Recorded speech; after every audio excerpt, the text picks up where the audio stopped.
At this time, I'll call the May 17, 2021 County Council meeting to order. At this time, if Robert Winkler from District 3 will lead us in invocation and pledge of allegiance. Lord, we thank you for this day. Thank you for the opportunity to get together and do the people's business, as Mr. Kerwood used to say. We ask you for wisdom to make the best decisions for what's put before us this evening.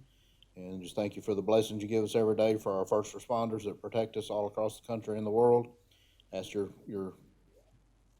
care over them, your watchful hand over them, keep them safe, keep us safe, and thank you again for all the blessings each and every day, the beautiful weather outside. In your name we pray. Amen. Amen. I pledge allegiance to the flag of the United States of America and to the republic for which it stands, one nation, under God, indivisible, with liberty and justice for all. At this time, of the following individuals would come forward to be sworn into office: Robin Peterson, Keep York County Beautiful; Lisa Mosley, Rock Hill CVB; James Spratt, Riverview Fire Tax District Board; Don Clark, Rock Hill York County Airport Commission; Duncan Alford, Accommodations Tax Advisory Committee; Michael Drummond, York County Natural Gas Board. And I will say, on behalf of the council, we appreciate all that you do. We know that this is a volunteer position. The council can't do the work without your help, and we really do appreciate your efforts, your volunteer efforts, and it oftentimes is thankless, but we do want to thank you and appreciate that.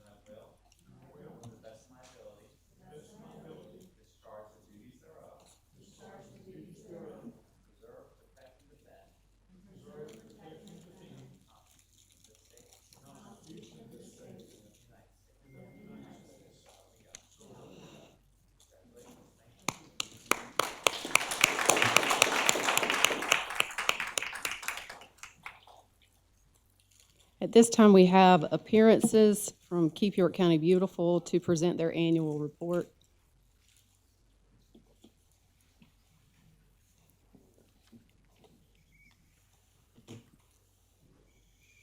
Good evening. My name is April Hershey. My address is 1288 Ebenezer Road, Rock Hill, South Carolina. I am a longtime member of the Keep York County Beautiful Board, and I'm here to present the details of our work over the past year.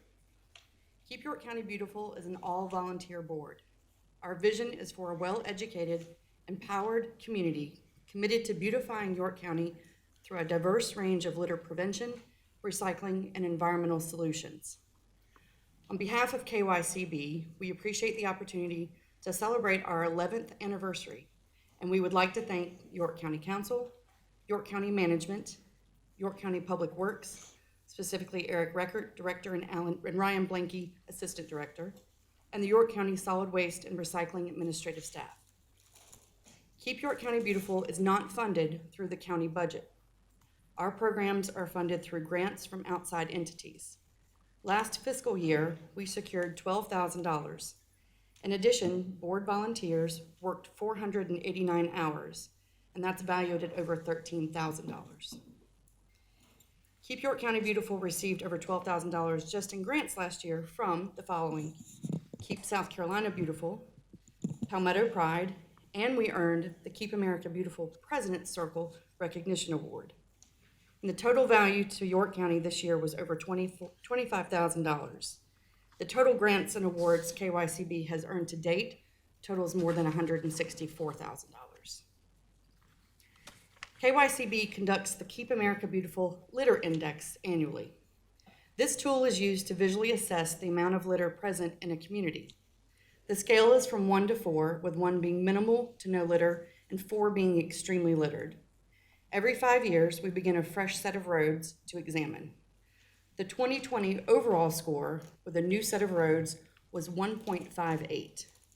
Next month, the Keep York County Beautiful Board volunteers and others will conduct the 2021 survey. The KYCB board is not only a planning board, but also a hands-on working board who honestly love where they live.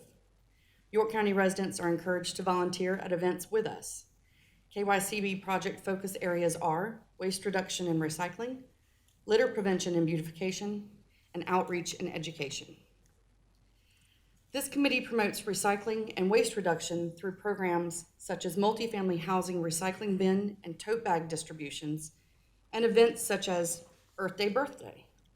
The 2021 event was virtual due to COVID, but we still distributed 350 take and make kits to branches of the York County Library, which diverted a half ton of material from the landfill. Though we held no in-person presentations, we have adapted by reaching out virtually through the Environmental Education Liaison Program and the Hazardous Household Materials document shredding events. Through litter prevention and beautification projects and programs such as the Polar Bear Litter Pickup Partnership with Rock Hill Clean and Green. In just a little over a month, KYCB volunteer groups reported over 9,200 pounds collected, over 90 cleanups. And I can account for at least 2 of those that I participated in. It was a lot. From March through June of 2021, KYCB is offering free cleanup supplies and t-shirts for group leaders through the York County Spring Litter Cleanup Program. The KYCB also provides mini grants. We received grant funding this year to assist 11 community organizations and funding projects that promote beautification in areas such as right-of-ways, medians, building exteriors, parks, or other natural areas in order to improve the York County environment. We also have year-long volunteer litter programs for individuals, groups, churches, and businesses, such as the Adopt a County Road and Litter Challenge, and also the Adopter Spot, It's Your Business. And a list of participating businesses is currently provided. Through outreach and education, COVID precautions this year meant a little more digital communications, so here are a few examples of our social media posts. Along with that, though, we were able to provide 3 high school scholarships in 2020 and will award 3 $500 college scholarships for York County students in 2021. 3 are being provided through the Keep South Carolina Beautiful grant, and 3 from a partnership with Leadership York County and Comporium Communications. Another of our favorite programs with education is Dr. T and Less Litter. Presentations are usually held annually in an assembly style situation with schools, but this year it was offered via YouTube with a movie and a quiz following. We ask that you please follow us on social media. We have accounts on both Instagram, Facebook, and Twitter. And we would love for businesses, residents, organizations, and schools to continue to support our mission. Thank you for your time. Excellent. Thank you so much. And I know on behalf of the council, we all appreciate all that you've been doing, especially with the litter. That's probably one of the number 1 calls that we get, and we have seen your presence on Facebook and have seen so many folks go out and volunteer their time and efforts to do that, and it's made a huge improvement in our county, and it just provides a better sense of community, so we do appreciate that. Thank you. At this time, we move into our public forum session. Just to remind you, when you come forward, you have 2 minutes, and I cannot stand being the ugly, mean person that has to cut you off, but I am charged with doing that. So if you'll just make sure to pay attention to the 2-minute block when you get here, and if you would kindly wrap up your comments so that I don't have to interject myself. And when you come forward, if you will state your name and your address before you start speaking, we would appreciate that too. And finally, one more thing. If you are here and you signed up to speak about something that actually is associated with a public hearing, you are unlimited if you wait until the public hearing time in your comments section. So if you're here for that, you may want to, let me know that you want to wait until then, and that way you aren't limited to the 2-minute time frame. First on the list is Dorinda Patel. You'll defer? Okay. Gwen Mugabe. Okay. Billy Dunlap.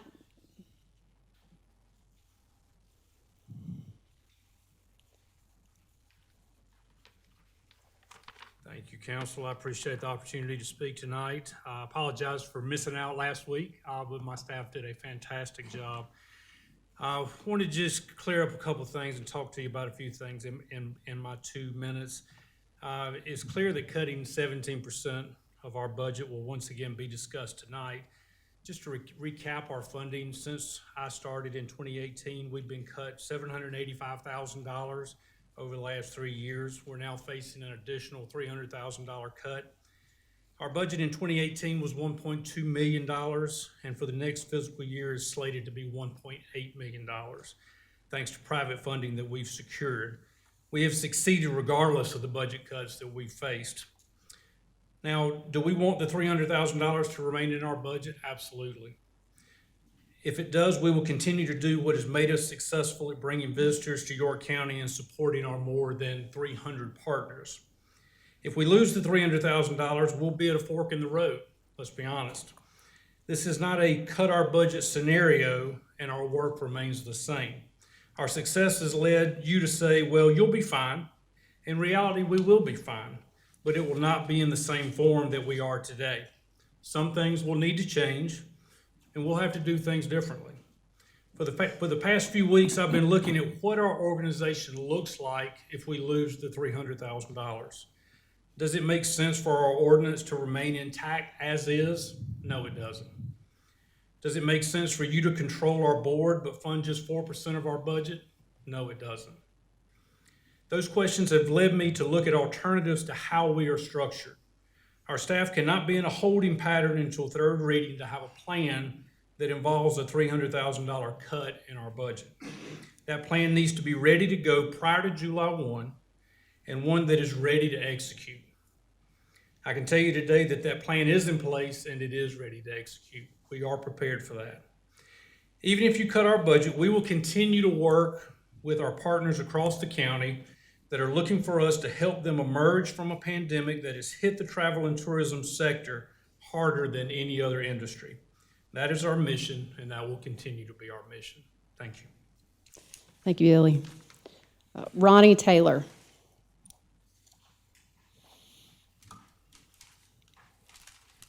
Thank you. Ronnie Taylor, 1411 Lincoln Road, York, South Carolina. I'm here today to invite all of you to our 35th annual York County Veterans Memorial Day ceremony. It's going to be May the 30th at 3:45 at our park downtown. We got Pinky Funderburk, who received, back about a year and a half ago, he received a French Medal of Honor, which is equivalent to a congressional medal in the United States for his service in World War II. Every year we wonder if we're going to find somebody at World War II that can set the reef, and we got Pinky Funderburk this year. We've also got Ed Egan. Ed Egan was a helicopter pilot in Vietnam. He flew 863 combat missions. Most of them were medevac, bringing people out, but Ed's going to be our guest speaker this year. There's 249 names on that wall. That's people that did not come back from war, that left York County and did not come back. I'd appreciate it if every one of y'all and everybody that's listening to this comes to this service this year. I think we got a pretty good service. Like I say, it's the 30th, which is a Sunday at 3:45. Thank you. Thank you, Ronnie. We appreciate what you do. Faith Funderburk.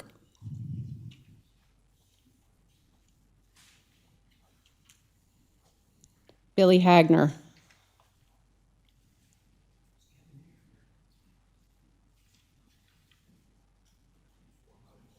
Billy Hagner, 1901 Voyager Road, York. I just want to make a few comments about this speculative building public comment section. There's really not enough information on here to make a decision on how to comment on it. That's what I'm kind of asking for. Is there some way before we have this comment section, somebody could give us a few words on a little bit more about the building itself? The kind of things I'm thinking of is like when was it completed? What did it cost? What was the total cost of the building plus the land? What was the sales price? It's showing 1.6 and it's showing 1.7 million on here. So which one was it? How many jobs is this? When the building is sold, how many jobs is it going to create? People that are buying the building. how was it funded? And then, where's the money going once it's sold? And, I'd like to hear that, and then I could make some kind of a comment in the public forum. Thank you. Thank you, Mr. Hagner. At this point, just for folks who are here not familiar with the process, this is where we listen to folks who want to come speak. We don't engage. Tricia Conway. Hello, everyone. Live at 749 Painted Lady Court in Rock Hill. I'm here to speak about the difficulties that the Boat Shore subdivision is having with the reopening of the Ebenezer Park. The parking at the park is extremely limited, to the point that when people are going to visit there, we have long lines from the gate area that can last back past the entrance to Boat Shore subdivision and longer. And just recently in this week, they added an additional difficulty. There is a sign now that is only 10 feet left of the Boat Shore subdivision sign that says Ebenezer Park with an arrow straight ahead. And as parking gets filled, they address that by adding another sign below it that says park at capacity, no parking is available. So what they do is they park in the Boat Shore subdivision. And what they have caused is major congestion because they park in front of homes where the people can't get across the street, can't get out of their driveways, and so we're having problems there. And yesterday, there was 7 young men that went to play basketball at the park, and they followed each other in their own individual cars down Painted Lady, parked their cars, and then proceeded to get out and walk down. And they parked their cars so that when you tried to turn on another cul-de-sac, it was practically impossible. So we're having problems with parking, and we're having problems with the fact that the road conditions that are there, because of all the construction, reconstruction, and changes that were made in Ebenezer, have caused major potholes and major problems there. But in particular, it is the Boat Shore subdivision that has me worried more than anything else. Thank you, Ms. Conway. If you would like to speak with our Parks Director on the end, Michael Moore, about some signage and things like that, I suggest you get his card and let's start with that discussion so that we can take a look at that. Thank you. Arlen Noel. Arlen Noel, maybe?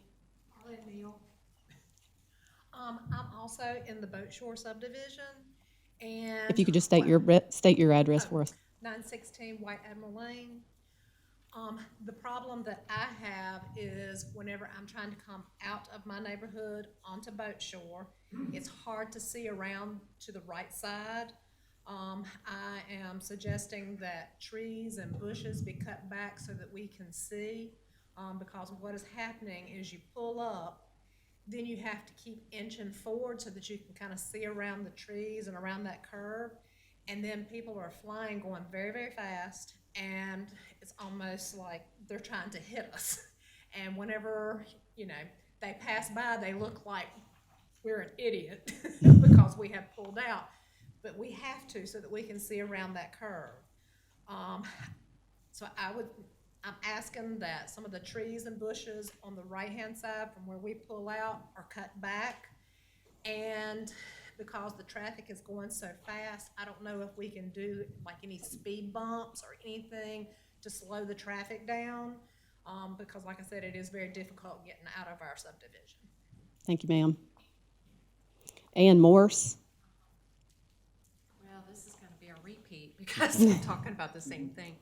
I moved up from Florida a couple years ago, and I could not wait for that park to be done because I lived across the street from a park in Florida. And I love it, but we are having problems. On the weekends, I would not even, you can't walk on Boat Shore down there anymore because that road is so skinny.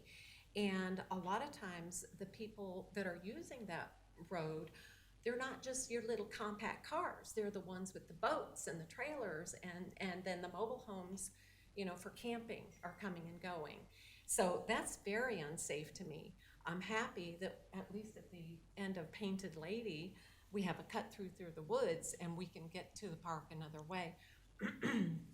But the speeding also, I think, is an issue, and maybe speed humps or something would help.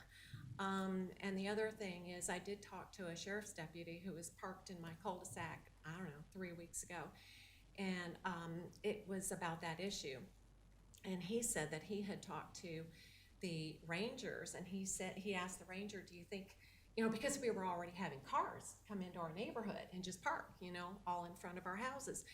And he asked the ranger, do you think it'll change, you know, when you have to start paying a fee to get in after Memorial Day? And he said, absolutely not. And I talked to the ranger, Tristan, the other day when I was taking my sisters who were visiting to Ebenezer, and we couldn't get in, you know, and the line was all the way back to that lake, whatever it is, neighborhood, Lake Commons Drive. And he said, it's gonna be like this. I said, you know what you need to do, because I didn't see the sign. I said, you're gonna have a sign out on Mount Gallant, you know, that parking is unavailable because it's filled to capacity. He said, we already do. They don't care. They're just in a line and they're gonna be sitting here. So even some people who live on Lake Wiley could not get to their home. They'd have to back up. He was allowing people to like back up, go on the road and do this ridiculous turn so that they could go back out on Mount Gallant and take the road by the BP station to get onto their house, you know, to their house. Thank you, Ms. Morse. So, thank you. And if y'all have any other comments that you want to provide that you weren't allowed to do in their 2 minutes, if you'll please just provide them to Mr. Moore on the end, and staff has heard your comments and we'll follow up with them. Thank you. This time, do we have a motion on consent agenda? Move to approve consent agenda. Motion and a second. Any discussion? All those in favor say aye. Aye. Any opposed? Hearing none, motion passes. We move to public hearings. Council to hold a public hearing and consider second reading of an ordinance authorizing the county's sale of its speculative building located in East York Industrial Park, located at 1725 Ginthy Court, York, South Carolina, 29745, described as a plus or minus 40,000 square foot industrial building on or about 11.6 acres and identified by tax map numbers 40000000020, as more particularly shown on the combination plat with part of parcel 40000000002, filed with the York County Register of Deeds in Plat Book 158, page 368, as is where is to Grid Training Corporation, with such sale evinced by the purchase and sale agreement attached hereto, approving the agreement and ratifying its execution by the county manager, authorizing the chairman and other county officials to further execute such documents incident to the closing and sale of the property, including the deed for the property, providing for a public hearing, and providing for other matters relating thereto. Move to approve. Second. At this time, it's a public hearing, so we need to make sure that we hear from the public. Is there anyone here who wishes to speak in favor? Please come forward, state your name, and give your address.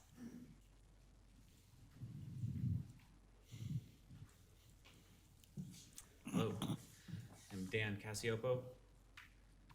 My address is 13889 West Comiskey Court, Boise, Idaho. I'm a project manager for Northwest Lineman College, and first I would like to thank you for the opportunity on this property. We at NLC and the companies that represent us, we are extremely excited for this opportunity here in York County. NLC was founded in the 1990s, and our goal has been from the very beginning to train and to produce quality line workers in the line industry. And what we plan to do here in York County is to further embody that. And what we want to provide is business-sponsored apprenticeships for businesses to come in, have their line workers come, train through us, and then go out into the field better, safer, and be able to secure and maintain jobs even more. So again, I appreciate everything, and definitely thank you very much for the opportunity on this property. Thank you. Is there anyone else who wishes to speak in favor? Is there anyone here who wishes to speak against?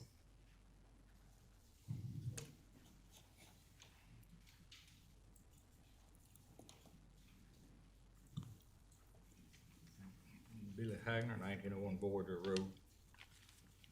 Like I said, I previously requested some information. Hopefully y'all would maybe tell us a little bit more about it, but I doubt I'm not gonna get it. And like I said, the sales price shows either 1.6 or 1.7 back in the media packet. I don't know which one it is.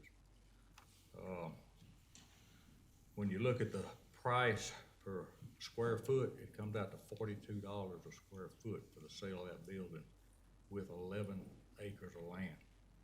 So I kind of question, exactly what are we doing? It sounds like he has a good business maybe coming in. I don't know here again how many people it's going to employ, but I am concerned about how it was funded. And also then once we get the funds, where's the money going to be going to next? How this location was picked. And I don't know when it was built, but if you just look at the price of construction going up, if you just look back to 2018, things that go into a building, just commodity type stuff, copper has gone up 54%, steel 35%, and lumber's gone up 300% since 2018. So whatever you built the building far back in several years ago, to rebuild that same building would cost considerably more than what it would have back then. So I'm just asking, I think you just need to take a good look at it and see if you're doing the best thing for the county. Thank you. Thank you, sir. Anyone else wish to speak against? Do we have a motion to close? Move to close. Motion and a second. Any discussion? All those in favor say aye. Aye. Any opposed? Hearing none. Public hearing is closed. Do we have a new motion? Move to approve. Second. Motion and a second. Any discussion? Mr. Roddy? Can we get staff to kind of disclose publicly, kind of up to date on what's been going on with this particular project, since there seemed to be a question about cost, how much we have involved with it? Yeah, good evening, David Swenson, Economic Development Director. So this building went into service in 2016. It is a shell building, which has no finished elements to the inside, just a walls and roof system, some gravel parking out front with detention pond, 11.6 acres of land in the East York Industrial Park. So our cost, I think the building costs about $2 million, and some of the improvements that we put into the area there. We received grant funding for a good bit of this project from previous grants and sale proceeds from the spec building built a few years back over in Rock Hill. Then those funds went into this project with some additional funds. We've working with the finance team and county manager. We know proceeds and what needs to get paid back to the general fund to cover some of the costs when we had to manage the project for some pond relocation. And so we know there will be a net number. How it all comes out, we can deliver to you once some of the closing costs come in, but it's a good project. We've had industrial customers look at the space, but nobody was coming with the offer that we have, and was able to secure with this group, which we think is a big multiplier group to York County, as they will bring people into the community to go through the training and spend dollars in hotel stays and helping our utilities as well. And utilities would be electric, but also the potential business partners in the telecom area, as well as the natural gas industry. Okay, well, I'll wait on what proceeds, and I guess we'll give a public report as to how those funds came back in and how they went back out to everyone who kind of invested in this property. Sure, So, we can do thank that. you. David, can you also talk a little bit about how the property was marketed? Yeah, so our job is promoting real estate for industrial customers, some commercial customers. So this is out in York. We've marketed that park, and the county owns 30 acres in the park. And then we did the spec building. So we market it through the Department of Commerce, and working through them, we market it through our alliances, through the Charlotte Regional Business Alliance, as well as the I-77 Alliance, Flyers, the South Carolina Power Team. So it's out there promoted to a whole slew of different allies, to different customer bases, as well as the real estate brokers and things that we have this out there on there and listed through our broker that represents the property. So you think the buying market was adequately made aware of this building's availability? Absolutely. And this was the best offer that we received? Yes. Quick question, Dave. Overall, what do you estimate for the number of trainees coming in? Do we have a ballpark figure of what we would expect from this type of? Yeah, so it'll be a ramp up, but their estimate is 360 students at least a year. 360? Yeah, so they want to see a good flow of trainees coming in and out, and they stay for a certain duration. A lot of companies can't just pull crews off and give them 2 weeks full-time training. They do it in segments, usually about a week at a time, but those are contracts and value add that they have with what they see as a right market being in the mid-Atlantic states, and there's already a buzz out in the marketplace that, hey, this could be happening here in York County, South Carolina. Thank you. Would those students be put up in hotels Yes. as well in the area? Yep. David, what do you attribute the lack of interest to Lack of interest in the in the spec building? in the building. Part of it is location. When we brought it on in 16, at that time you saw an increase start in the eastern side of the county. So you had builders that were building a little bit bigger space. We had one interested party, if you remember, those who were on council about a year and a half ago or a year, someone who was at the deal stage with us, and then they pivoted real quick to a building that the city of York had built. Same size, exactly same size, same builder and all that. So that was one of those, they said that location just really did work better for their model, so. And I'll say I think for all of us, except for maybe Councilmember Roddy, this started before we were all on council. There was and I think even before you, there was a spec building. The council decided to do a spec building during the downturn when I think Chairman Blackwell was on council and stuff. I don't think he was chair then, but he was, and built a spec building in Rock Hill. And then a lot of those proceeds, when they did that, they said they were going to do one on the western side of the county as well. And so those proceeds were rolled into this one to do this and to follow through with what they said. Unfortunately, we're a little more challenged on this side of the county because we don't have Interstate 77 running right through the middle of us like the eastern side. So it's been a little more of a stretch for staff and for them to do this. But I'm excited as the councilman that represents the district in the western side where this sits to welcome them in and to see them coming. It works very well with our high schools that are doing lineman programs now. It works very well with a next door neighbor to the spec building with McLean Power. We went out and did a little tour with them a week or so ago, and they're excited about having this neighbor and being able to partnership and do some partnerships together and stuff. I'm very honest. I'm excited about the taxes that we'll be able to collect off the building that we've owned for the last 5 years that we haven't collected any taxes on. York School District and the county could always, York School District struggles with that.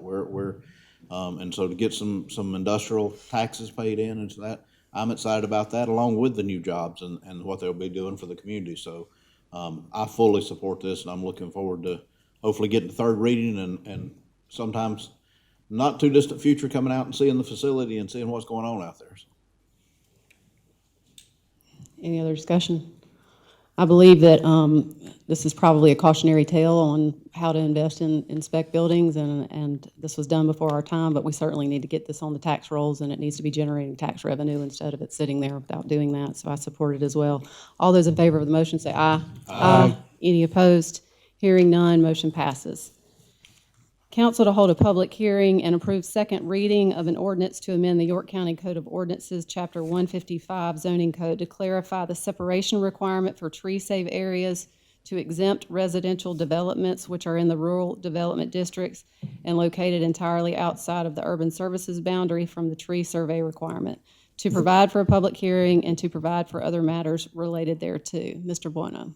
Good evening, Jonathan Buono, York County Planning Director. This is a fairly straightforward ordinance. A few months ago, Council passed, as part of an overall package on open space, some reductions in the tree preservation requirements that we have on books in the county. And this was an additional request that was brought forward from the Council Zoning Committee to the full Council. So the really substantive piece to this would be that last part outlined in red, the exemption. So development projects that are in the RUD zoning districts that are located entirely outside of the USB would be exempt from having to submit a tree survey. Thank you. Is there anyone here who wishes to speak in favor? Is there anyone here who wishes to speak against? Second. Motion and a second to close. Any discussion? All those in favor of the motion say aye. Aye.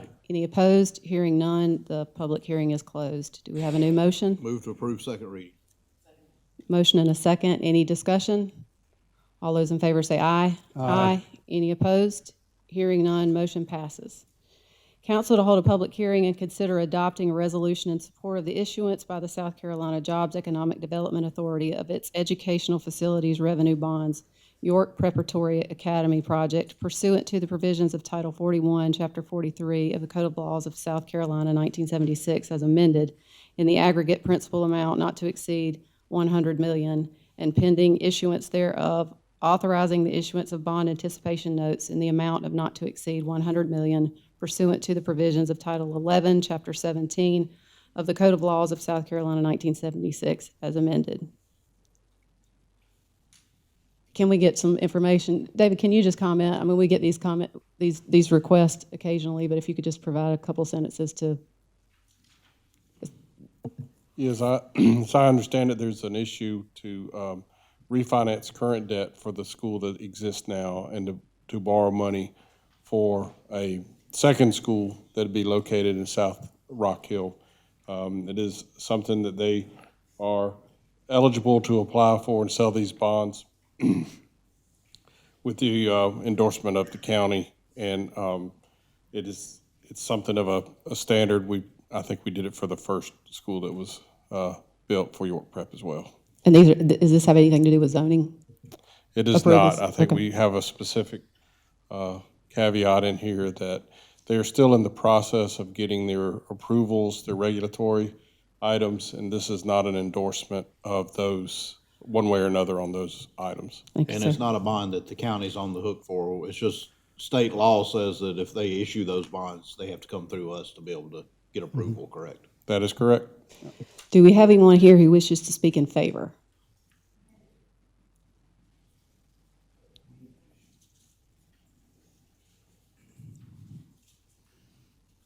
Chair, members of council, my name is Alan Linkus. I'm a bond attorney in Charleston, South Carolina with Howell, Linkus and Nettles. My firm is serving as bond counsel to York Preparatory Academy in this, what we're collectively calling a project, but it's refinancing their existing debt to save money. They're going to get to save several $1 million by doing so and get out from under some burdensome loan covenants. And then assuming the approvals move through on the new project, we'll finance that as well. So this request is combining those two. I'm here really just to answer questions, but with me tonight is Gwen McGuaby, who is the board chair, Brian Myrup, the managing director, and Kim Taylor, who's the chief financial officer of the school. And so they can answer any specific questions about the project side, and I'll try to take on any questions you may have about the legal side or the financing. Thank you, sir. Is there anyone else here who wishes to speak in favor?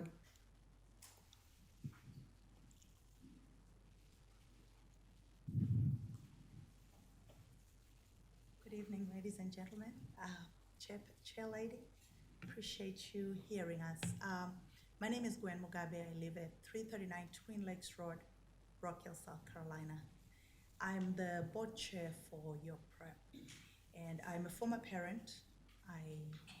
By my accent, you can tell I come from much further south than you guys are.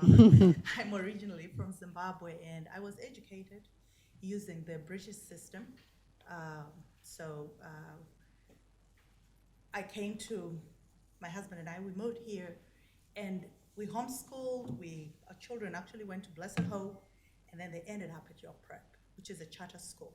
So I've had all sorts of different educational opportunities. Today we're here, and I'm standing on behalf of York Prep with this resolution coming up. As a parent who came from an alternative education system, I got help through York Prep, and a very successful situation 3 children went through. As we stand today, we have a waiting list of over 1,000 students for school, because you know York Prep is K to 12. And we are planning on, we were asked by the South Carolina Public Charter School District to replicate, because currently we have done so well. You know, we a Blue Ribbon school as of 2018, and you know the school has done so well, top 8% in the nation, top 4% in South Carolina. So when the charter school district asked us to replicate, you know, we're looking, what do we do? Can we continue with this? And we feel like we can offer something to our community, especially to us, to our families, to get an alternative. Because you know, charter schools are public school opportunities, and they just do things a little differently. They offer a little more for the kids. So as we're bringing this bond, I think he explained it very well, we need your approval to continue. It's needed, and when I look at it as a local parent and as a part of the community, I always think our children are our future. We've done what we've done well, or we've failed, but let's give our kids an opportunity. So I hope you vote. I'm asking you to vote in favor of this resolution so we can move on to the next level. And like he correctly said, we're not talking about all the other things, but that approval from you will allow us to go on to the next level. Thank you so much for what you do. Thank you, ma'am. Is there anyone else who wishes to speak in favor? Is there anyone here who wishes to speak against? Move to close. Second. Motion and a second. Any discussion? All those in favor say aye. Aye. Any opposed? Hearing none, public hearing is closed. Do we have a new motion? Move to approve. Second. Motion and a second. Any discussion? Mr. Roddy? I just want to make a quick comment. I was on council, I think it was back in 2011, 2012, when this originally came before council. And honestly, I didn't have any idea the impact that York Prep would make on this community. And looking back on it now, I'm certainly glad that we decided to give them that resolution then for them to take that first step. Because I can't imagine what would this community be without a school like York Prep here in Rock Hill. And to hear those numbers that we're in the top 4 in the state, top 8 nationwide, if I got them in the correct order, you know, that says that they're doing something right. And for them to be asked to kind of expand, to take on more, and to hear that there's a waiting list of 1,000 students waiting to get into this program that they're offering, it says they're doing something right. You know, and the fact that I got the call from, did I speak with you over the weekend? Oh, okay, I spoke to someone over the weekend and was telling me how well they're doing, how excited the students are to come. It's a different learning environment. And sometimes you just have to do things a little different to reach different students. And so I'm certainly honored that this has come back to us for our approval.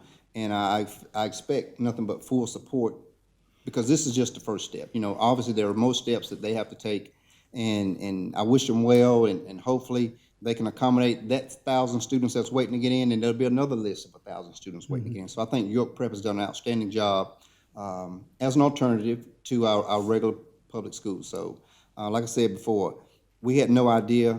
I think that was probably the first time that York County had went down that road. And it doesn't put us on the hook for any bond, any financial commitment. It just gives them the right to take that next step. And certainly good to see that they've already started working with the bond council, looking at the financials to make sure everything lines up, because we would hate to see a situation where you get lined up to do something, then you find out you just don't have the finances to do it. That would be heartbreaking. So good to see that bond council is doing a good job in trying to restructure some debt so that they can make way to continue to educate our children here. So, Any other comments? Any other discussion? All those in favor of the motion say aye. Aye. Any opposed? Hearing none, motion passes. We move to old business. Item number 1, council to consider second reading of an ordinance to establish operating and capital budgets for the operation of, let me start over.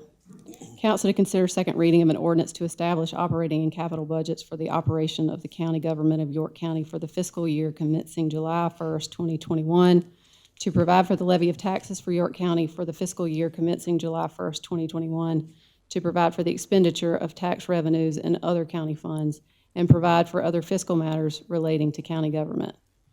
Do we have a motion? Move to approve. Second. Motion and a second.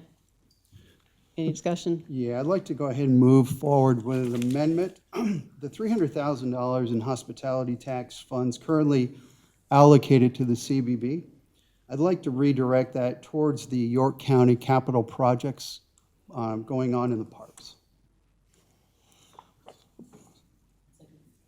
We have a motion, and the amendment has a motion and a second, so now we will discuss the amendment only. Yeah, I'd like to first start off, I'd like to thank Billy and his team. I think you've done a phenomenal job creating and expanding this destination marketing fee program. We wouldn't be here today talking about this if you guys hadn't done such a fantastic job with it, so I want to thank you. The opportunity here that we have with the revenues that would be left based on, as you spoke of, we looked at 2 years ago, and your revenue was probably about 1.3 million. After this 300,000, we'd be looking at a budget about 1.5 million. That's a celebration for the taxpayers of this area. So again, I want to thank you for the hard work and what you've done here. I think we've got a great opportunity, again, as we move forward, and as you spoke of, to be able to support such things as fishing tournaments and other attractions in the area, as you have been in the past. So again, I applaud you for that. The other piece of that I want to share with you is that the $300,000, this is a big tax saving to the public, okay?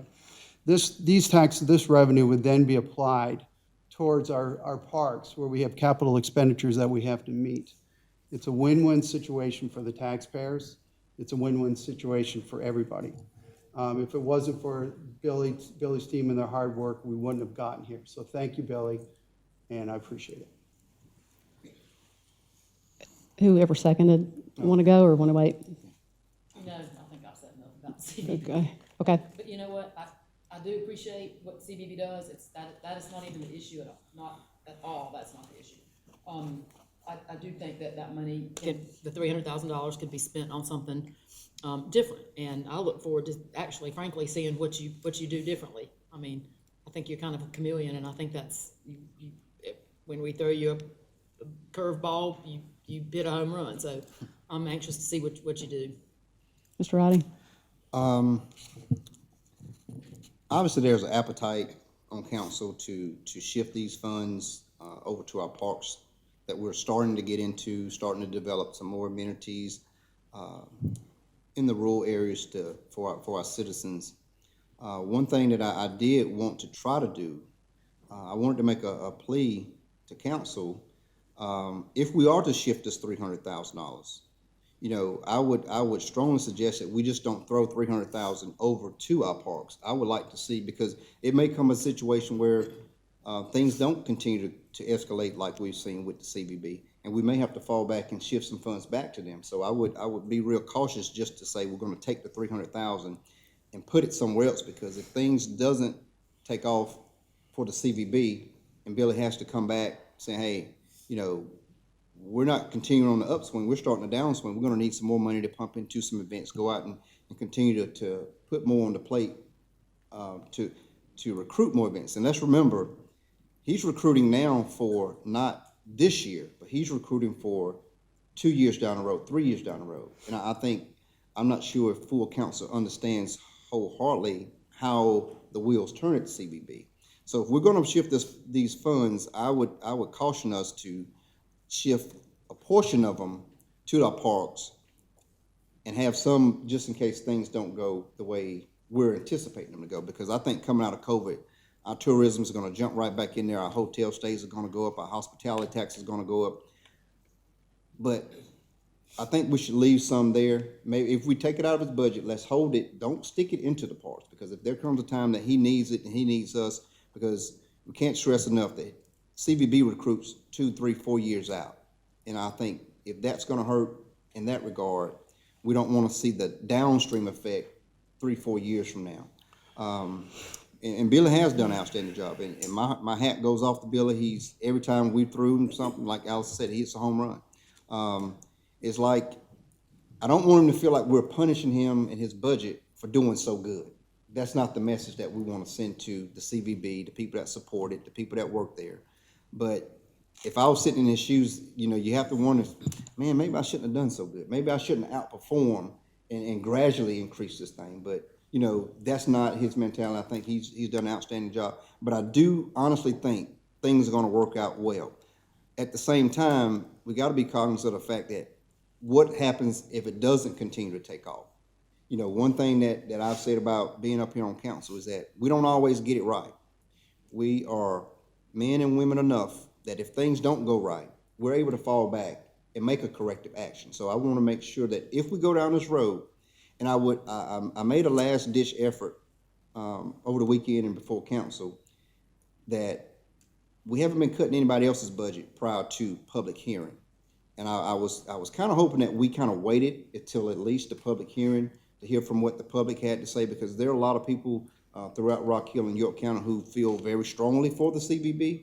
And there are some whose feelings have gone down towards the CVB. And I just hope we're not doing them a disservice by cutting a budget for something that they may be so passionate about, because it says don't even come to us during the public hearing to speak on behalf or against the CVB if we're cutting it tonight. So if I had my way on council, I would ask that we hold off until after the public hearing before we make a final decision on what we decide to do with this money. And if we did decide to do it, let's still keep something, kind of over in the savings account for the CVB, just in case they need to come back, within this budget cycle to stay the course. So that would be kind of my last plea for the CVB. Mr. Winkler. You want to go first? I'm happy. We'll work our way down, I guess. Sure. First of all, I mentioned in our last meeting that I didn't think it was appropriate to have this conversation or debate these amendments prior to a public hearing, especially when we have an issue like the CVB, and we have countless York County residents and businesses that rely on their efforts, and their livelihoods depend on those efforts, and we're not giving them the opportunity to come and speak and describe how those efforts affect their business and affect their livelihoods and affect their family. Second of all, this has been presented as a tax savings. We're not discussing not taking $300,000 in taxes. We're discussing just spending it somewhere else that, oh, by the way, doesn't generate any return. Our spendings our dollars that we spend at the CVB last year during COVID generated a $63 million return. And I challenge anyone on this council to find, maybe if you bought Bitcoin or one of these other things people are talking about a year or two ago, you'd get that kind of return. I don't know if Robert in his business as a financial advisor, if he's seeing any of that, but if he was, I'm sure he would not advise those clients to not spend any more money to generate that return. So I think if we're operating this county as a business, which I try to have that mindset, I don't know why we would cut our marketing budget when it generates such substantial returns. It's like telling your sales and marketing people, oh, you're doing a great job.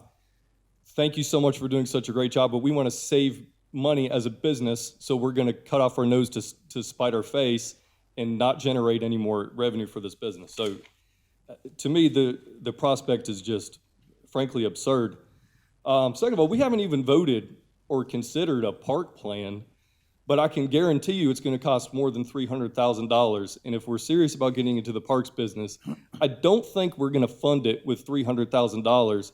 And if we are going to, we probably shouldn't take it from the CVB, because, by the way, the park that we're discussing, the 1,900 acres out on the river, is funded by what? Hospitality dollars. And we're discussing cutting the budget of the department who we rely upon to generate hospitality dollars that's going to fund our parks department. So the whole idea, to me, it just doesn't make sense. There's no way that I can continue to really even I don't know why we're even entertaining it prior to a public hearing. But if we are, there's no way that I can support it. Mr. Winkler. I agree with everything that Councilmember Hamilton said. Along with that, Billy gave us a little bit of a history when he came up and spoke. But I can remember over the last few years and talking to the CVB board and Billy and everyone about cutting this. And I've told Billy before, I was on the search committee that found Billy and brought him here to the CVB. And if I'd have known how we were going to treat him over the last 4 or 5 years, I wouldn't have invited you here, Billy. I apologize. But we tell him, we cut the budget, tell him that he needs to find other ways to do things, and he does, and then we penalize him for finding other ways to do things. I can remember the conversation with council before you two were up here, and everything can change, and it may change, in the next few weeks with this, but in talking to the CVB board, to Billy, saying, we're cutting down to this 300,000, and we don't plan on changing that. We plan on that being your money from this point forward, for our part of the H-tax money. Most of you know I'm the only person up here, I believe, who voted against the 1,900 acres at Riverbend Park. I do think it will be a great park, but the issue I had with it, there were two. One was we didn't have a plan for it at the time. We still don't have a plan for it, but we're getting one, and I appreciate what the ad hoc committee's done and what we're doing with that. The other thing was we're taking all of the H-tax money, basically, from all of the unincorporated areas in the county, including what we collect on the western side and everywhere else, and we're spending almost 100% of it on one parcel that the county owns now, because we're paying for it with the H-tax money that we took from Billy's. Part of why we took it in the first place was to pay the bonds we issued to spend the $20 million to buy that property. And now what little bit we got left that can be used for marketing somewhere else in the county besides Riverbend Park, we're going to take that away too and put that in Riverbend Park. So in a year or 2 or 3 years, like Councilmember Barati said, when we don't have people coming to these parts of the county and looking at things because we no longer have marketing money to market what's going on in the western side of the county and other parts of the county, we're going to be wondering what happened. Well, hopefully they're all coming to Riverbend Park, because that's the only thing we're going to have to say we spend any money on when we do this. And so, it makes no sense to me. We asked Billy to find other funding. He has. The other funding comes from what he's replaced everything we've cut with is coming from an agreement he has with hotels.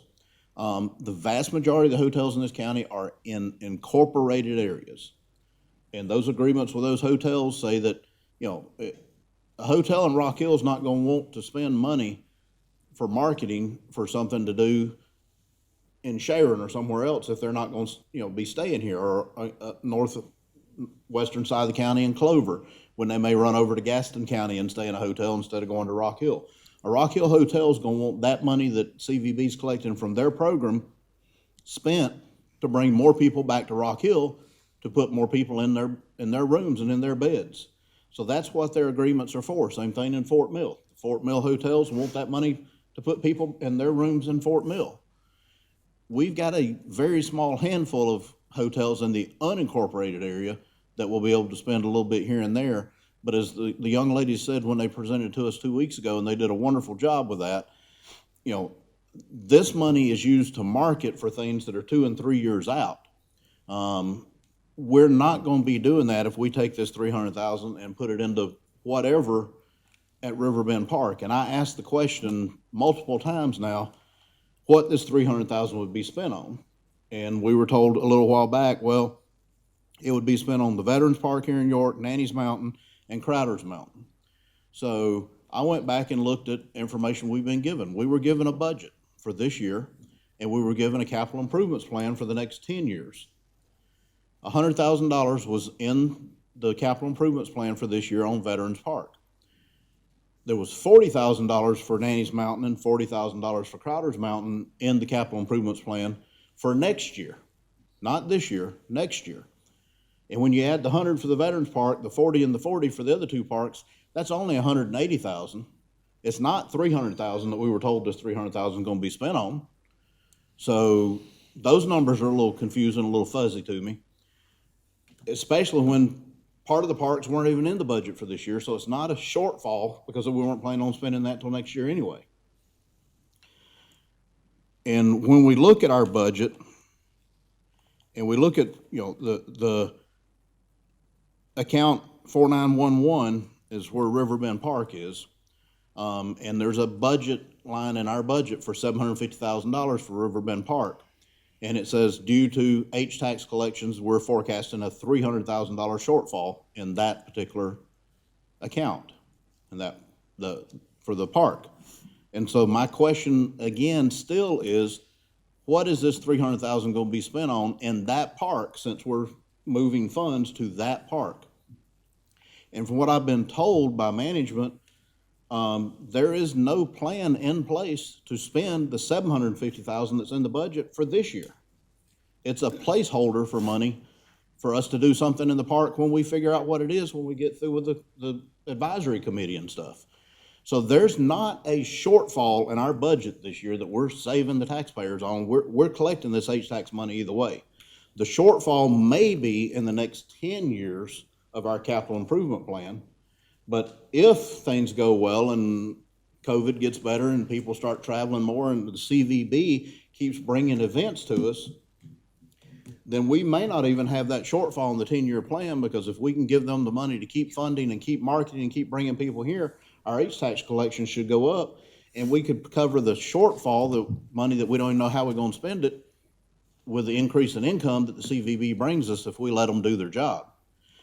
And, when we're looking at the budgets and all of that, there is no shortfall in our budget in account number 45411, which is where the $300,000 is for the CVB. Now, I know it's all H-tax money and it's a shell game. It's, but the way the budget was done, the shortfall is in an account that we're just sticking $750,000 placeholder in and have no plans on how to spend it or what we're going to do with it.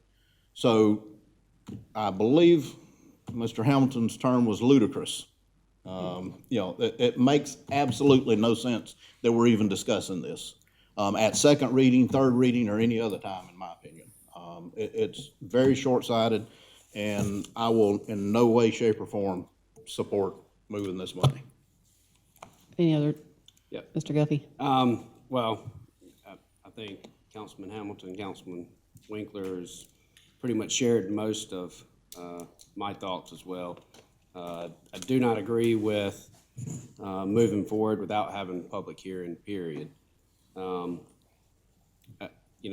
I just don't believe that we should move forward anytime that we're talking money, especially, and on something that I see as an investment to our community. I believe Mr. Dunlap said it was 1.2 million in 2018, down to 300,000 currently.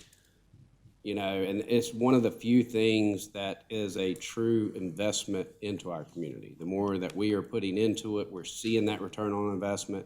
They're very innovative, but they're bringing the funds in. If we had the parks up and running to use these funds, it would make a lot more sense.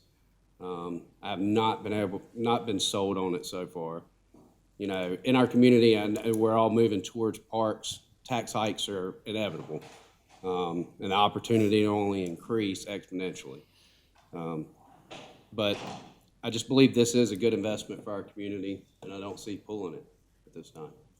I do have one comment. I think, Let me go next. let's go one time, or we're going to have to go through again. I would really like to respond to, like to say just a couple quick words.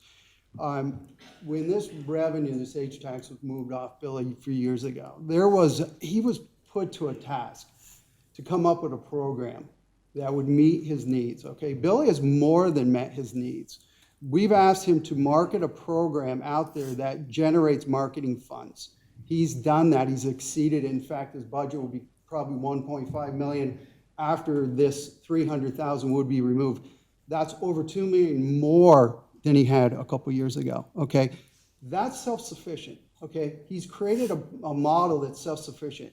In most communities, in most cities, H-tax are used towards capital expenditures on build-outs. When it comes to parks, okay, when you build a park, that's a destination. Destinations are important, okay? People come to destinations. That's why this 300,000 is critical, not just for one park, but for all the parks. And when it comes to $300,000, any savings that because we're gonna have to spend the money on capital funds to work on each of these parks. If we can give 300,000 out of a program that's self-sufficient and put it towards something else, that is going to save our taxpayers $300,000, any way you look at it, at the end of the day. I think this is something that it's time to move forward with, and I think it's critical that we look at this and move forward with it tonight. Thank you.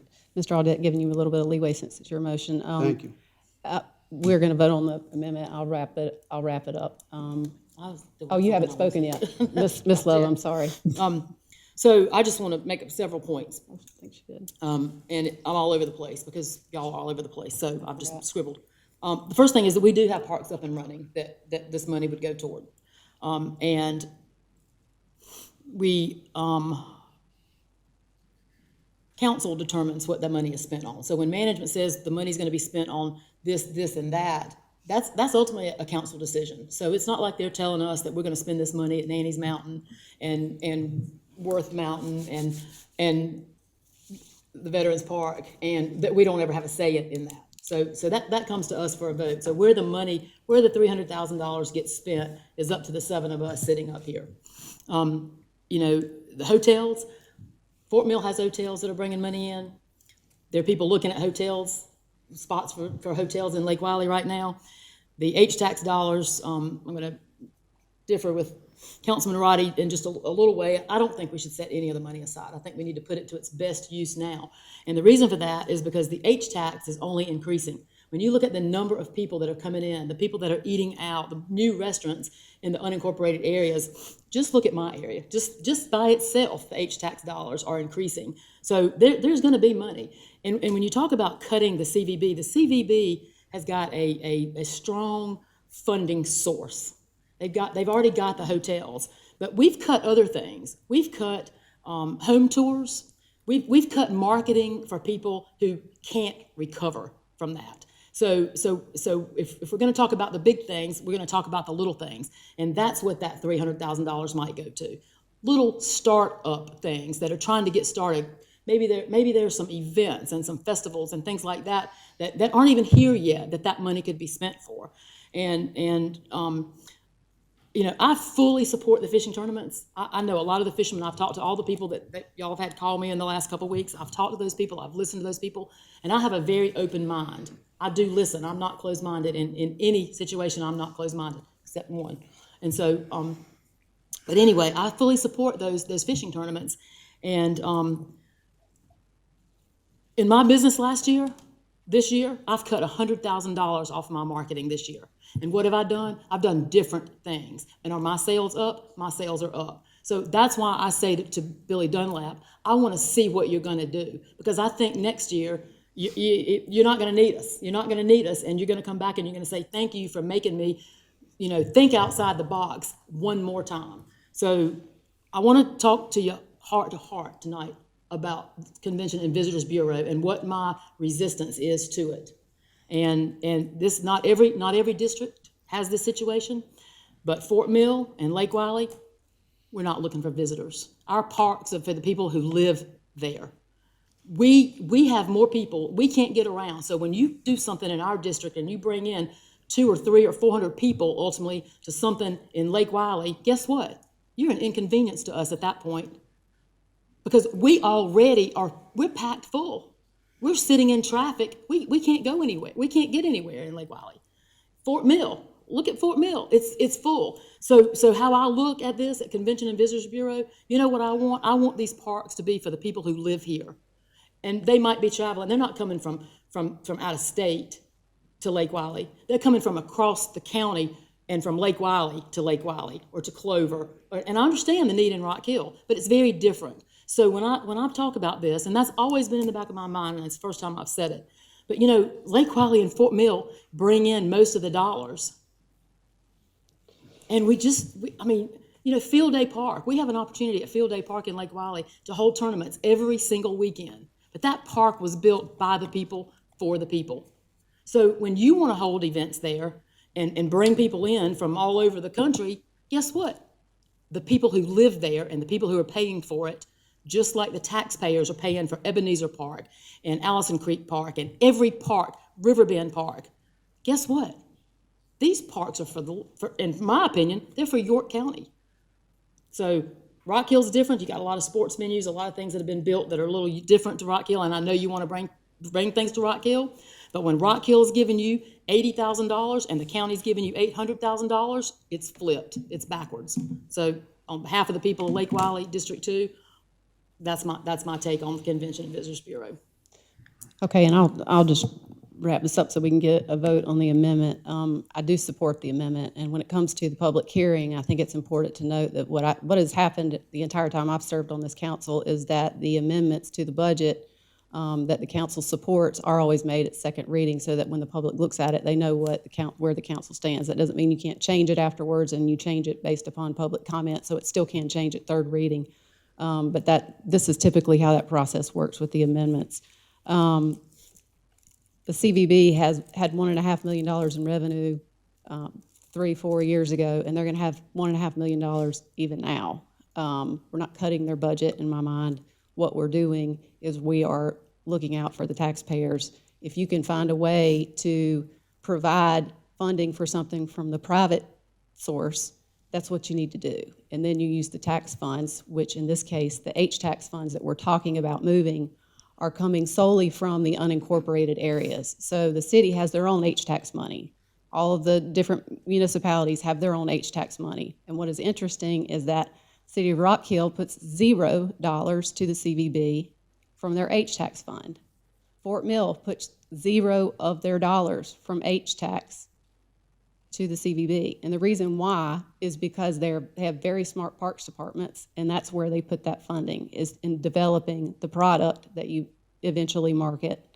I think Billy has done a great job of moving us towards this, having that investment from the private industry. I'm frankly a little bit shocked by some of the comments, because I understood that he agreed that this was a good source and good use of that funds, and we've talked about that several times. This is something that smart parks departments do.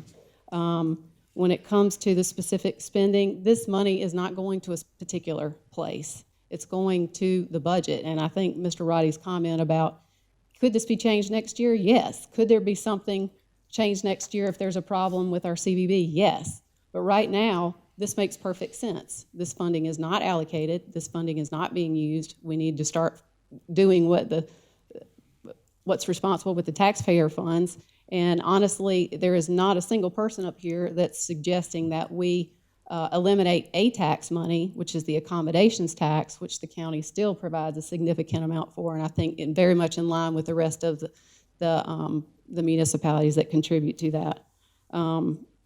So all of these things are things that can be revisited, but at this point, I do support the amendment. All those in favor of the amendment, say aye. Aye. Any opposed? No.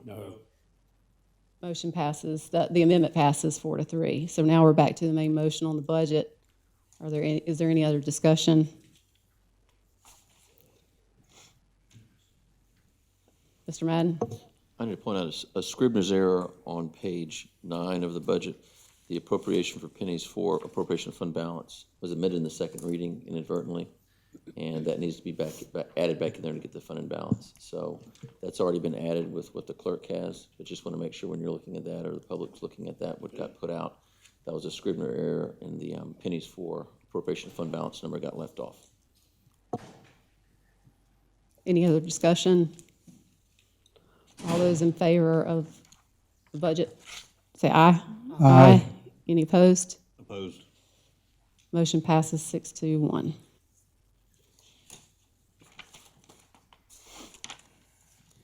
Rezoning action, consider second reading, case number 21-05. Tax. Okay.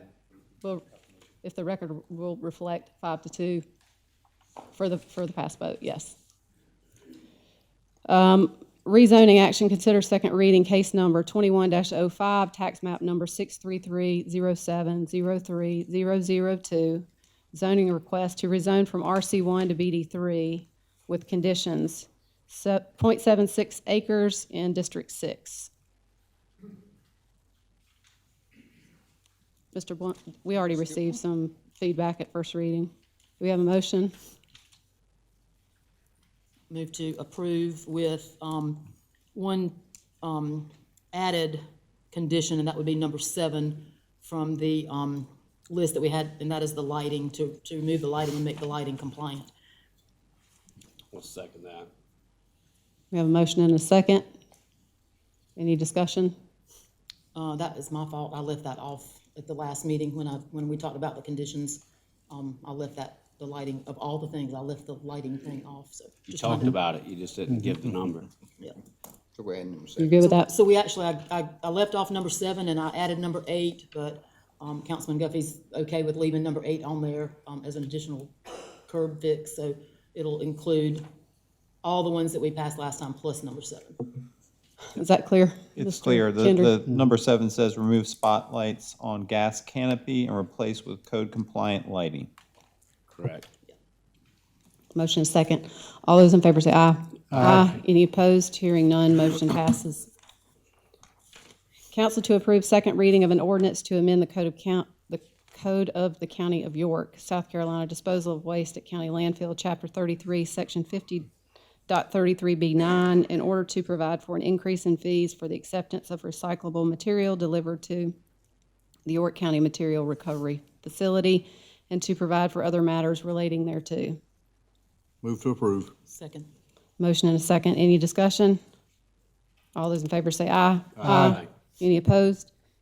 Hearing none, motion passes. Council to consider second reading of an ordinance to amend the Code of the County of York, South Carolina, Chapter 51-05, Water and Sewer Rates and Charges, Terms and Conditions of Service, Section B10, in order to amend the sewer rates schedule and to provide for other matters relating thereto. Move to approve. Second. Motion and a second. Any discussion? All those in favor say aye. Aye. Any opposed? Hearing none, motion passes.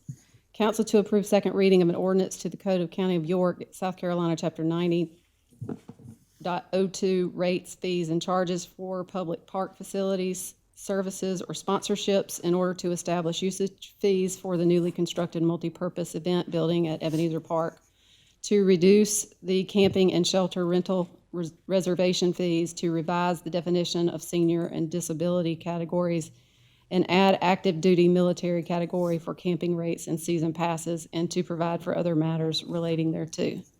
I move to approve second reading with the following added conditions.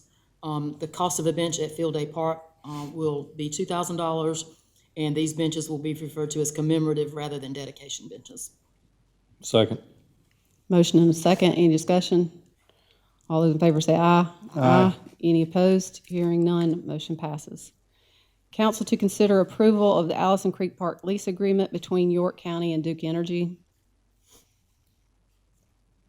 Move to approve. Second.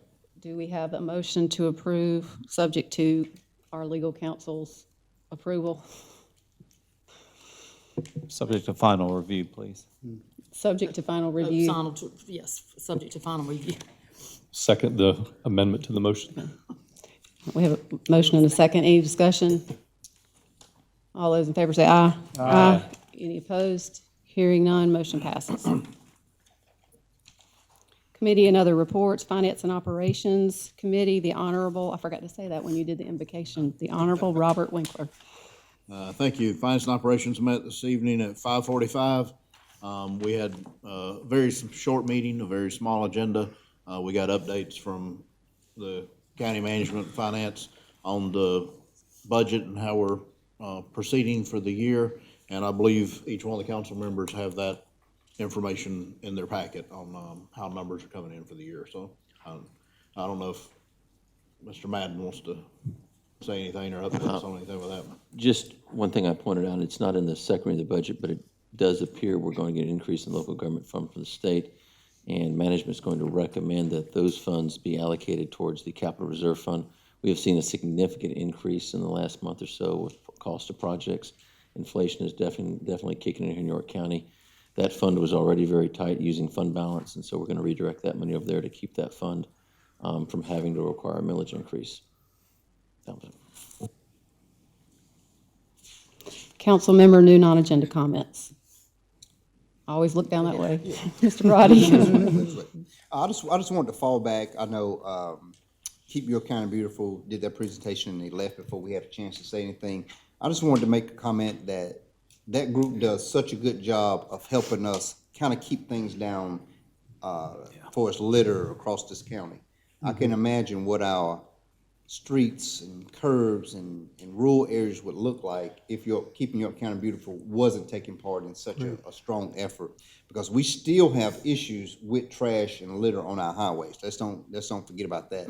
But they're doing such a good job putting on events, raising awareness. They're in the schools, obviously working with kids, teaching them and talking to them about recycling and about taking care of this earth, because we generate a lot of trash in our household.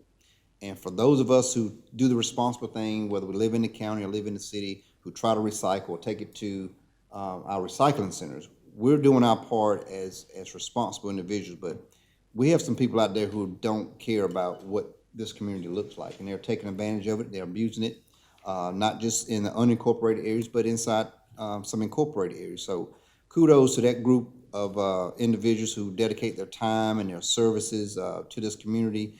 And my challenge to not just this council, but those in attendance and watching at home, continue to do your part. If you're doing your part, do a little bit more. And if you're not doing your part, get involved, get in the game, and help us keep York County beautiful, because it is where we live, it's where we work, it's where we worship, and it's where we play. And if we don't take care of it, no one else will. So let's step up to the plate and be the good corporate and neighborly citizen, and continue to do our part and teach our youth about recycling and doing what's right.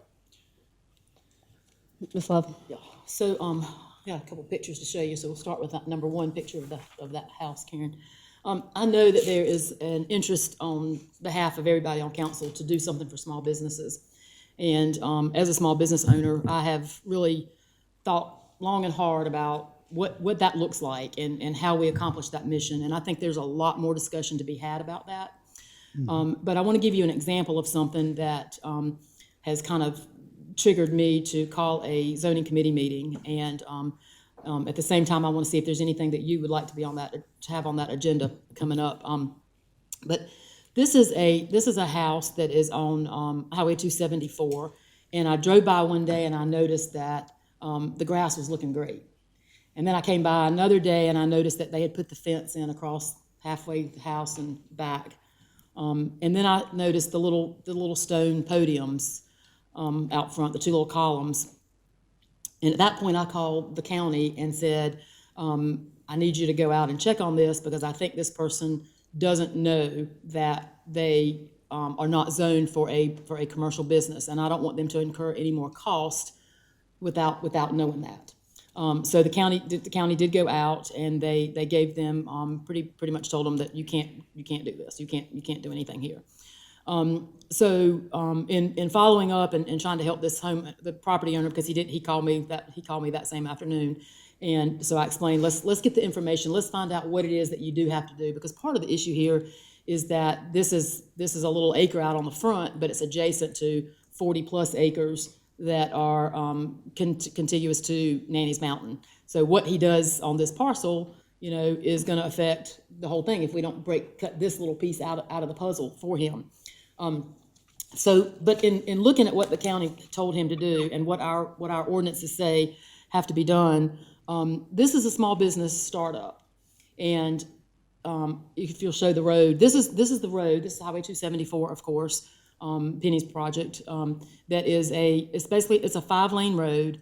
And so this is going to be business. And that is, it's not gonna be farmland and pastures and small houses.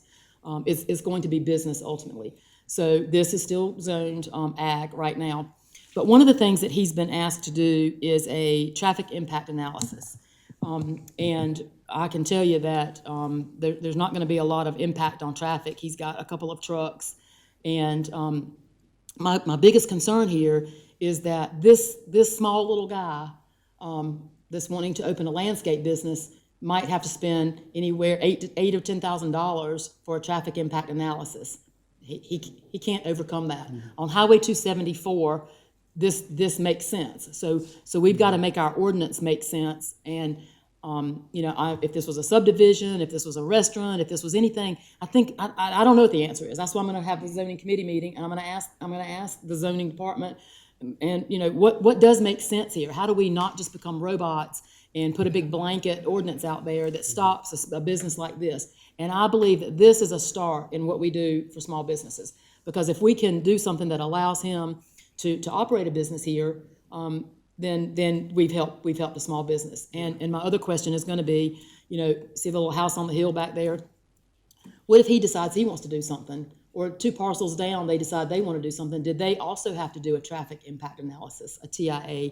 Because how many times are we going to do these on 274? And these they're just very costly. So I understand it in most cases, but I just wanted to bring this to everybody's attention because it's one of the things that I think needs to be addressed by the zoning committee. At least we get answers to the questions, and figure out where to go from here for people in this situation. So we'll report back after that meeting on what things we may need to change, and how we continue to look at things like this and aid these people that are wanting to get started. Thanks, Ms. Love. Any other comments? Yeah, so I just want to piggyback off the business aspect. This week or last week, I met with a business in my area. They're looking to expand by about 50,000 feet from within their warehouse space. Great opportunity. I think we got a nice window that we could help them move forward as we kind of talk through their opportunities. But one of the challenges they have is around workforce readiness, okay? And one of the challenges they have is to find trained people that can do the kind of work that they do. They need people that are trained in mechatronics, and those types of things. So I think as a council, I think we need to really look at workforce readiness, because there's businesses out there ready to hire. They are just having challenges finding people that are trained in the venue that they want to be trained in or need people in. So again, I want to share that. It was a good meeting last week. I think we got an opportunity for more business growth. Yeah. Mr. Winkler? I just want to reiterate what Mr. Taylor said when he came up earlier, and welcome, invite everybody out to the Memorial Day service at the Veterans Park. It's a really good service. I've attended for several years now, and it's well worth your time. It's usually, I believe he said 3:45 on the 30th, I believe is what he said.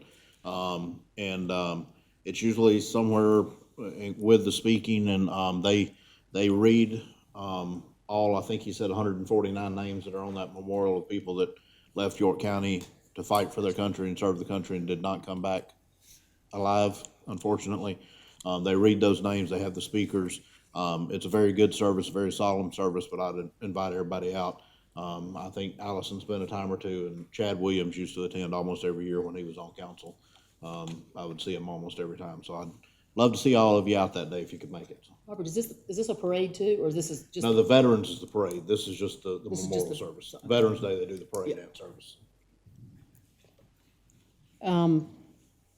The only comment I'll make tonight is for those of the council members who actually went to the Ebenezer Park grand reopening, you saw how important it was, and how big that is, and how much the community supports that, and really how great those improvements are. I really am appreciative to the 3 ladies who came and spoke to us, because there's always work in progress. I would ask that our staff go back and make sure that we look at how can we address this, whether it's no parking signs along these roads, and I know we've had some sheriff presence there, but I think they raised some good questions, and what we want to do is be be mindful of the things that they've raised as concerns, and let's come up, if you could come back to council with some suggestions on what we could do to help with that, I certainly would appreciate it at the next council meeting. At this time, we have citizen concerns. Lonnie Harvey to address council regarding redistricting the school board districts.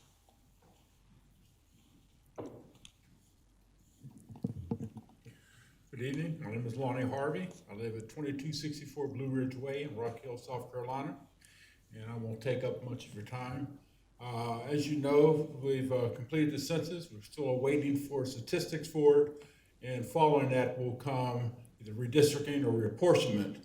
What I would like to propose to the council is that you establish a commission, a council, or committee of citizens to draw up the new districts or the lines for the new districts and present that to you.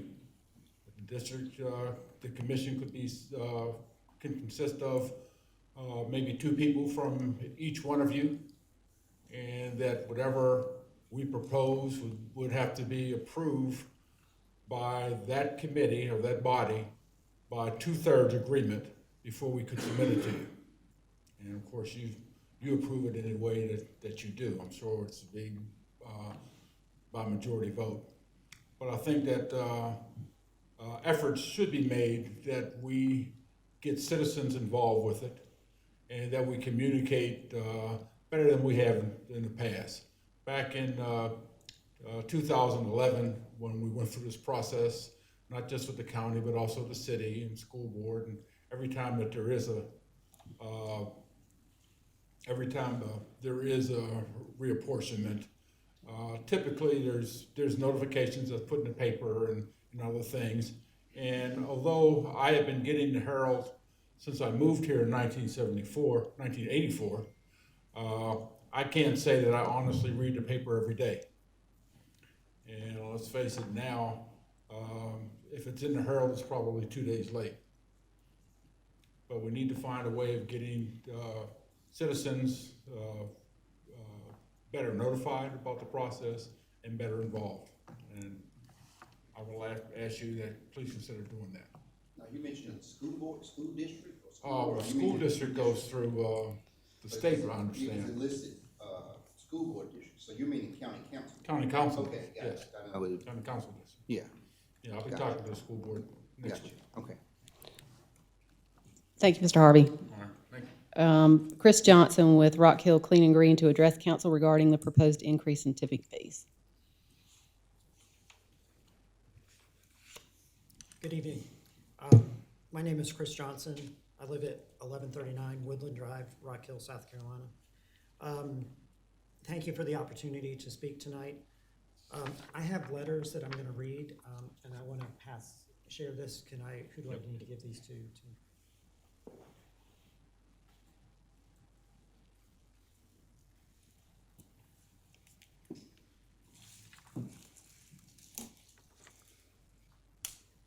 I'm the chair of, and speaking on behalf of the Rock Hill Clean and Green Board, a Keep America Beautiful affiliate for the past 25 years.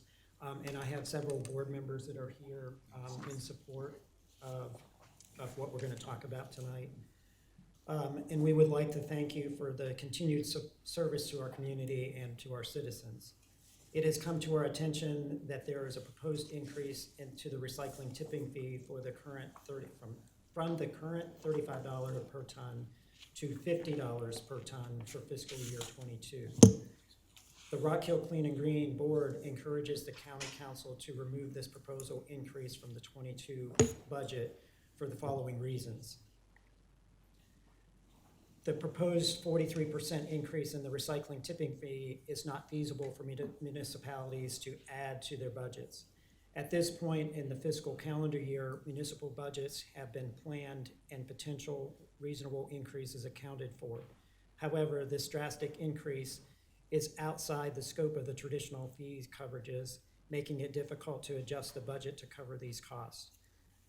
As an example, the city of Rock Hill would need to allocate over $26,000 of additional funding to cover the increase based on fiscal 2021 recycling tonnages. If the recycling tipping fee is increased to $50 a ton, the current solid waste tipping fee of $43 per ton would be less than the recycling tipping fee.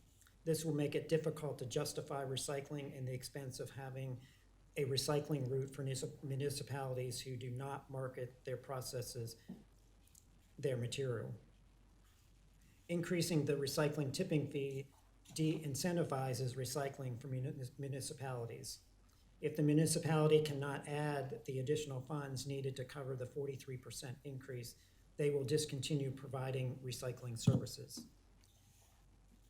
Once curbside collection is terminated, some residents will continue to recycle and transport their recycling to one of the 16 York County collection and recycling centers to the drop-off material. The county collection centers will see a notable increase in volume of material and traffic. An increase in volume at the collection centers will lead to increased labor cost, more trips to empty the roll-offs, increased transportation costs, and higher maintenance costs. There is also a large potential for an increase in contamination in the recycling as residents learn a new system. For residents not willing to transport their own recycling to drop-off locations, material will go in solid waste containers. This will result in an increase in volume at the solid waste tipping facility at the York County landfill. An increase in solid waste volume will lead to an increase in trips to Columbia to the municipal solid waste landfill, leading to an increase in transportation costs, truck maintenance, and labor. In Rock Hill, residents who are unable or unwilling to haul their recycling and cannot fit the excess trash into their green roll cart will have to purchase an additional green cart. An additional roll cart will cost $50 and a 50% increase in their monthly sanitation bill. With the elimination of curbside recycling service, Clean and Green expects to see an increase in litter and illegal dumping. Residents who are unwilling to, or unable to haul their recycling and who do not want to hear the cost or bear the cost of the extra roll cart will turn to dumping extra trash on vacant lots, on roads, and in neighborhoods. We also know that increased trips to the York County collection centers will mean an increase in unsecured loads, resulting in more roadside litter. Litter imposes a great cost to our economic development, quality of life, and ultimately the city and county will bear the cost of cleanup. With the elimination of curbside recycling, the York County Material Recovery Facility will see a decrease in material volume. The York County taxpayers are still paying for the cost of the facility and will be frustrated to know that it is not being used to its full potential. The Rock Hill Clean and Green Board believes that an increase in the recycling tipping fee will end curbside recycling collection in Rock Hill, and most likely in other surrounding municipalities. Recycling creates jobs throughout the states of North Carolina and South Carolina, supports manufacturers throughout the Southeast, reduces landfill waste and pollution, saves energy, and conserves natural resources. Residents who depend on curbside recycling will be frustrated with the elimination of this service caused by the county's increase in the tipping fees. On behalf of the Rock Hill Clean and Green Board, we encourage you to consider removing the $50 per ton recycling tipping fee increase. And Clean and Green is happy to discuss this further or to answer any questions. Thank you for your time. Thank you, Mr. Johnson, and thank you for coming out. Thank you. Do we have a motion for executive session? Move that we go into executive session for the receipt of legal advice regarding a contractual matter relating to GT Real Estate FILO. Second. Motion and a second. Any discussion? All those in favor say aye. Aye. Anyone opposed? We will move directly into executive session. Executive session, no action was taken. Do we have a motion? Move to adjourn. Second. Motion and a second. All in favor say aye. Aye. We are adjourned. I'm out of here.